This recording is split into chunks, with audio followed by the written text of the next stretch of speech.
Hi hello friends, welcome back to our channel. எல்லோரும் எப்படி இருக்கிறீங்க? இன்றைக்கி நம்ம சேனலில் சப்பாத்தியும் சன்னா மசாலாவும் தான் பார்க்க போகிறோம்.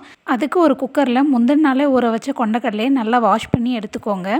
வாஷ் பண்ண கொண்டக்கடலை கூட வேக வைக்கிறதுக்கு தேவையான அளவு தண்ணி சேர்த்துட்டு அதில் 1 ஸ்பூன் உப்பு ஆட் பண்ணிக்கோங்க. அப்போ தான் கொண்டக்கடலையில் உப்பு பிடிக்கும். 2லேருந்து 3 ஸ்பூன் விசில் விட்டு எடுத்துக்கோங்க. அதுக்கப்புறம் மசாலா அரைக்கிறதுக்கு ஒரு மிக்ஸி ஜாரில் ஒரு பெரிய சைஸ் வெங்காயம், அது கூடவே ஒரு தக்காளி ஆட் பண்ணிக்கோங்க. இது கூட நான் ஒரு சின்ன துண்டு இஞ்சி, அதுக்கப்புறம் ஒரு பல் பூண்டு, இது எல்லாத்தையும் சேர்த்து மிக்சியில் நல்லா பேஸ்ட்டாக அரைச்சி எடுத்துக்கோங்க. சப்பாத்தி பண்ணுறதுக்கு ஒரு பவுலில் நான் இன்றைக்கி 2 கப் மாவு எடுத்துக்கிறேன். அது கூட கொஞ்சமாக உப்பு சேர்த்து தண்ணி விட்டு பிசைஞ்சு இந்த அளவுக்கு எடுத்துக்கோங்க. மாவு காயாமல் இருக்கிறதுக்கு அதுக்கு மேலே கொஞ்சமாக எண்ணெய் தேய்ச்சி மூடி போட்டு மூடி வச்சுருங்க. இப்போ அப்படியே side by side chana masala ready பண்ணிடலாம். அதுக்கு ஃபஸ்ட்டு ஒரு கடாயில் 1 ஸ்பூன் பட்டர், அதுக்கப்புறம் 2 டேபிள் ஸ்பூன் எண்ணெய் ஆட் பண்ணிக்கோங்க. எண்ணெய் நல்லா சூடானதும் அதில் 1/2 ஸ்பூன் சோம்பு, 1 இன்ச் பட்டை, 2 லவங்கம், ஒரு ஏலக்காய் சேர்த்து நல்லா ஃப்ரை பண்ணிக்கலாம். அதுக்கு முன்னாடி நம்ம சேனலை யாராவது பார்த்துட்ருக்கீங்கன்னா சேனலை சப்ஸ்கிரைப் பண்ணிக்கோங்க. பக்கத்தில் இருக்கிற பெல் ஐக்கானை ப்ரெஸ் பண்ணிக்கோங்க. இப்போ இந்த மசாலாலாம் நல்லா பொரிஞ்சதுக்கப்புறம் 2 பச்சை மிளகாய் ஆட் பண்ணிக்கோங்க. கொஞ்சமாக கருவேப்பிலை, நம்ம அரைச்சி வச்சுருக்கிற பேஸ்ட்டு, அதுக்கப்புறம் அது கூட தண்ணி கொஞ்சம் விட்டு நல்லா மிக்ஸ் பண்ணிவிட்டு கொதிக்க வச்சு எடுத்துக்கோங்க.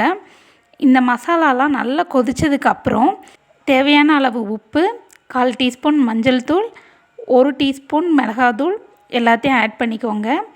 ஆட் பண்ணிவிட்டு 2 டேபிள் ஸ்பூன் கொத்தமல்லி பொடி ஆட் பண்ணிக்கோங்க. எல்லாத்தையும் சேர்த்து மிக்ஸ் பண்ணி நல்லா கொதித்ததுக்கப்புறம் நம்ம வேக வச்சுருக்கிற சன்னா ஓப்பன் பண்ணி பாருங்கள்.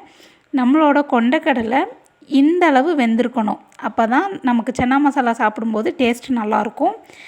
நம்ம வேக வச்சுருக்கிற சன்னாவையும் இது கூட ஆட் பண்ணிவிட்டு நல்லா மிக்ஸ் பண்ணிக்கோங்க. எல்லாம் சேர்ந்து ஒரு கொதி வந்ததுக்கப்புறம் 1 table spoon garam masala add பண்ணிக்கோங்க.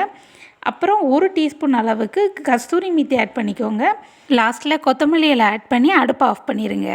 அதுக்கப்புறம் இப்போ நம்ம சப்பாத்தி செஞ்சு எடுத்துக்கலாம். நம்ம ஊற வச்சுருக்கிற சப்பாத்தி மாவு எடுத்து சப்பாத்தி தேய்ச்சி சுட்டு எடுத்துக்கலாம். சப்பாத்தி சன்னா மசாலா ஒரு பர்ஃபெக்ட் காம்போ. இது என்னோடய ஸ்டைலில் சன்னா மசாலா, கண்டிப்பாக வீட்டில் ட்ரை பண்ணி பாருங்கள். அதுக்கப்புறம் ஒரு தவாவில் கொஞ்சமாக எண்ணெய் சேர்த்து சப்பாத்தி சுட்டு எடுத்துக்கோங்க. சாஃப்டாக இருக்கிற சப்பாத்தி, சுட சுட இருக்கிற சன்னா மசாலா, அது கூட கொஞ்சமாக சம்பல் வச்சு சாப்பிட்டா அதோட combo it's very perfect. Taste எப்படி இருக்குன்னு வாங்க செக் பண்ணி பார்க்கலாம். இந்த அம்மோ தேங்க்யூ கைஸ், வீடியோ பிடிச்சிருந்தா வீடியோக்கு அப்படியே ஒரு லைக் கொடுத்துருங்க. உங்கள் ஃப்ரெண்ட்ஸ் அண்ட் ஃபேமிலிக்கு ஷேர் பண்ணுங்கள். இன்னொரு வீடியோவில் பார்க்கலாம். Until that, bye bye from Leeha's vlogs.